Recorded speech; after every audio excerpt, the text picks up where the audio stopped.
আসসালামু আলাইকুম, welcome to my family. আশা করি ভালো আছেন সবাই।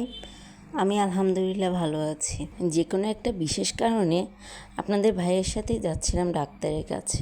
যেতে যেতে দেখলাম রাস্তার পাশের গাছগুলো দেখতে কত সুন্দর দেখা যাচ্ছে। রাস্তার পাশে বিভিন্ন ধরনের গাছ লাগানো আছে, পাতাবাহার গাছ, ফুলের গাছ, দেখতে অনেক সুন্দর লাগছিল। আকাশে তখন অল্প অল্প মেঘ ছিল, ভেবেছিলাম বৃষ্টি হবে, কিন্তু তা আর হয়নি। গাছের ফাঁকে ফাঁকে মেঘাচ্ছন্ন আকাশ, পরিবেশটা দেখতে কতই না সুন্দর দেখা যাচ্ছে। আমরা যে এলাকাটায় থাকি সেখানে কোনো হাসপাতাল নেই। আমাদের এখান থেকে হাসপাতালে যেতে প্রায় 1 ঘন্টা সময় লেগে যায়। তো যাই হোক, ডাক্তার দেখানো হয়ে গেলে একটু গেলাম ধর্মসাগরের পাড়ে। তখন প্রায় সন্ধে হয়েই আসছিল। এই যে দেখেন ধর্মসাগর কত সুন্দর দেখা যাচ্ছে। দূরে একটা নৌকা দেখা যাচ্ছে। এই নৌকাটাতে অবশ্য টিকিট কেটেই উঠতে হয়। প্রায় সন্ধে হয়ে গিয়েছিল, তাই আর নৌকায় ওঠা হয়নি। বিকেল থেকেই ধর্মসাগরের পাড়ে অনেক মানুষ আসে। ধর্মসাগরের আরেক পাশে বাচ্চাদের জন্য ছোট একটা পার্ক করা হয়েছে। এই পার্কে ঢুকতে টিকিট লাগে না। এই পার্কে অনেকগুলো রাইড রয়েছে, যা চড়তে টিকিট কাটা লাগে। এই যে দেখেন ধর্মসাগরের পাড়ে কত মানুষ, কেউ গল্প করছে, কেউ হাঁটছে, কেউ বাচ্চাদেরকে নিয়ে বেড়াতে এসেছে। সময় অনেক কম ছিল, তাই ধর্মসাগরের পাড়ে বেশিক্ষণ আর বসা হয়নি। তারপরও যতটুকু সময় ছিল একটু হাঁটাহাঁটি করলাম। এত গরম পড়ছিল, মনে হচ্ছিল এই পানিতে এখনই নেমে একটা ডুব দিয়ে আসি। এটা তো আর সম্ভব না, তাই মনের আশা মনেই থেকে গেল। ধর্মসাগরের পাড়ের এই গাছটা অনেক পুরানো একটি গাছ। গাছটা দেখতে অনেক সুন্দর দেখা যাচ্ছে। দেখেন ধর্মসাগর দেখতে কত সুন্দর। তো যাই হোক, অনেকক্ষণ হাঁটাহাঁটির পর ধর্মসাগর পাড়ে যে হাঁটার রাস্তাটা রয়েছে তার পাশে একটা দেয়াল দেওয়া আছে। হাঁটতে হাঁটতে দেখতে পেলাম দেয়ালের অপর প্রান্তে ফুচকা বিক্রি করছে। ফুচকা দেখে খেতে মন চায় না এমন মানুষ খুব কমই আছে।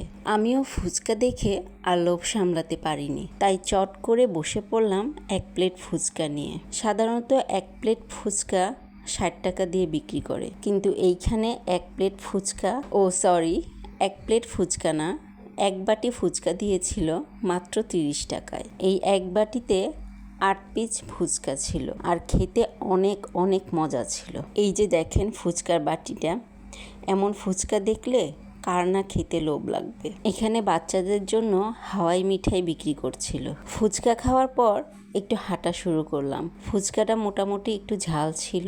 ফুচকা খাওয়ার পর অনেকক্ষণ হাঁটাহাঁটি করছিলাম আর আশেপাশের পরিবেশটা উপভোগ করছিলাম। কিছুক্ষণ হাঁটতে হাঁটতেই দেখলাম আইসক্রিম বিক্রি করছে। এই আইসক্রিমটা একটু অন্য ধরনের। এটা ছিল কোন আইসক্রিম, ওরা সামনে বানিয়ে তারপরে বিক্রি করছে।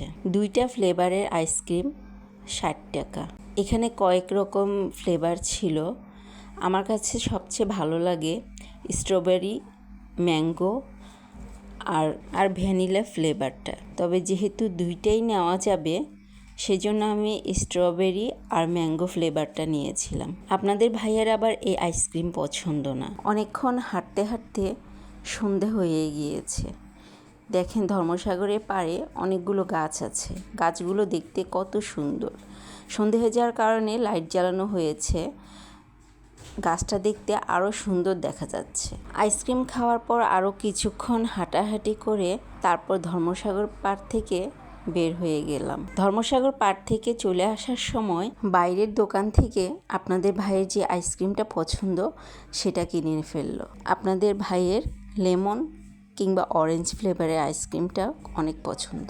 আমাকেও খেতে বলছিল, কিন্তু কোন আইসক্রিমের স্বাদটা চলে যাবে বিধায় আমি খাইনি। তো যাই হোক, অনেক দিন পর একটু ঘোরাঘুরি করলাম, যদিও বাচ্চাদের সাথে নেওয়া হয় নাই, কারণ ডাক্তারের কাছে গিয়েছিলাম। বাচ্চাদেরকে নিয়ে আসিনি বলেই ধর্মসাগরের পাশে যে পার্কটা আছে সেটাতে আর ঘুরতে যাইনি। ইনশাল্লাহ বাচ্চাদেরকে নিয়ে আরেকবার আসবো সেই পার্কটাতে। যখন আসবো তখন আপনাদের সাথে নিশ্চয়ই শেয়ার করব ইনশাল্লাহ। এখানে দেখেন একটা ছোট ছেলে কিছু কাপ কেক বিক্রি করছিল। প্রতি পিস কাপ কেকের দাম 100 টাকা। তো যাই হোক, ধর্মসাগর পাড়ে অনেকেই অনেক কিছু বিক্রি করছিল। সব কিছু আপনাদের সাথে শেয়ার করা সম্ভব হয়নি, যেহেতু হাতে অনেক কম সময় ছিল। ধর্মসাগর পাড় থেকে বেরিয়ে কিছু টুকটাক জিনিসপত্র কিনে বাসার উদ্দেশ্যে রওনা দিয়েছি। তো যাই হোক, আজ এ পর্যন্তই। ইনশাল্লাহ নিয়ে আসবো নতুন আরেকটি ভিডিওটি যদি ভালো লেগে থাকে তাহলে লাইক, কমেন্ট এবং শেয়ার করে দিবেন। যারা ইউটিউব থেকে ভিডিওটি দেখছেন তারা অবশ্যই আমার চ্যানেলটি সাবস্ক্রাইব করে আমার পাশে থাকবেন। সবাই সুস্থ থাকবেন, নিরাপদে থাকবেন। আজ এই পর্যন্তই। আল্লাহ হাফেজ।